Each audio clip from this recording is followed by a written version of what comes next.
बिहार की राजनीति में खाकी वर्दी का इतिहास बहुत अच्छा नहीं रहा है। राजनीति में अब तक कई ब्यूरोक्रेट शामिल हुए। अफसरशाही से बिहार की राजनीति में आने वाले अफसरों की फहरिस्त बहुत लंबी है।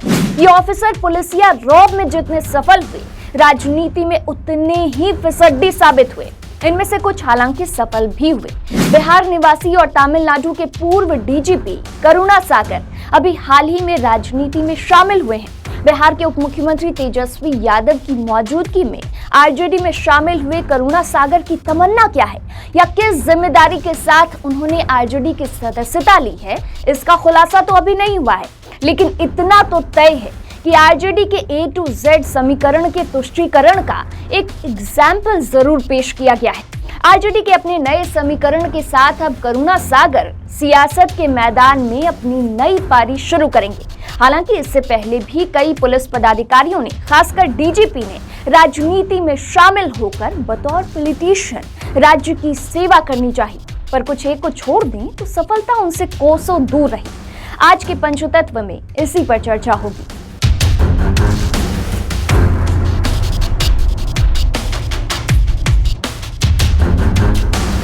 पूर्व डीजीपी डीपी ओझा की शख्सियत तब भी राजनीति से जुड़ी हुई थी जब वो पुलिस सेवा में थे। वैचारिक रूप से वाम दल की आइडियोलॉजी के साथ थे। उनकी पुलिसिया शख्सियत को तब काफी नाम मिला जब उन्होंने तत्कालीन राजनीति के सिरमौर लालू प्रसाद यादव की एक नहीं सुनी और मोहम्मद शहाबुद्दीन के खिलाफ मोर्चा खोल दिया और उनके लिए जेल का दरवाजा भी खोल दिया।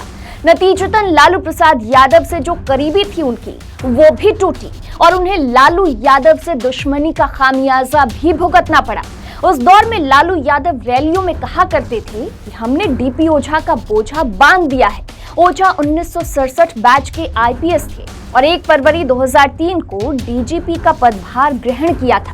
बहरहाल, शहाबुद्दीन प्रकरण से चर्चा में आए डीपी ओझा ने महत्वाकांक्षा की उड़ान की डोर थामते हुए बेगूसराय से निर्दलीय चुनाव लड़ी और बुरी तरह हार गए।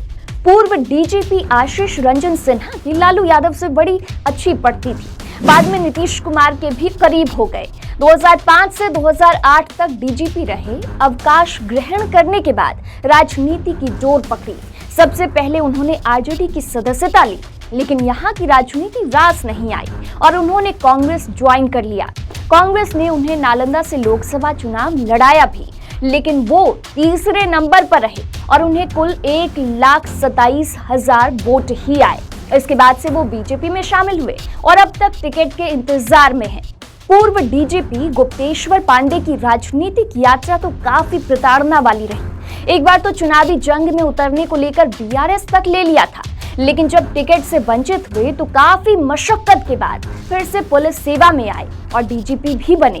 अवकाश प्राप्त के बाद जेडीयू की सदस्यता भी ली, लेकिन नीतीश कुमार से जब रिस्पांस नहीं मिला तो उन्होंने अपने राजनीतिक कदम की दिशा बीजेपी की तरफ भी बदली। पर यहाँ भी जब तरजीह नहीं मिली तो एकदम से वैराग्य भाव आ गया। अब तो बतौर प्रवचन देकर लोगों की जिंदगी में खुशियां और उम्मीद भर रहे हैं। अब बात करते हैं उन ऑफिसर्स की जिन्हें सफलता मिली है। डीजीपी पद से अवकाश प्राप्त सुनील कुमार का राजनीतिक सफर ठीक ही रहा। वो रिटायरमेंट के बाद जेडीयू में शामिल हुए और बाद में बिहार कैबिनेट में भी शामिल हुए। फिलहाल वो मद्य निषेध मंत्री हैं। इन्हें भी राजनीति विरासत में मिली। इनके भाई अनिल कुमार जेडीयू से राज्यसभा सदस्य भी रहे। पुलिस पदाधिकारी रहे ललित विजय सिंह भी राजनीति के अखाड़े में उतरे। साल 2004 में बेगूसराय से जनता दल से लड़े और बाद में जब समाजवादी नेता चंद्रशेखर प्रधानमंत्री बने तो ललित विजय सिंह को मंत्री परिषद में राज्य मंत्री स्वतंत्र प्रभार का पद भी मिला। तो आज के पंचतत्व में इतना ही। और भी खबरों के लिए देखते रहिए पंचतत्व। नमस्कार।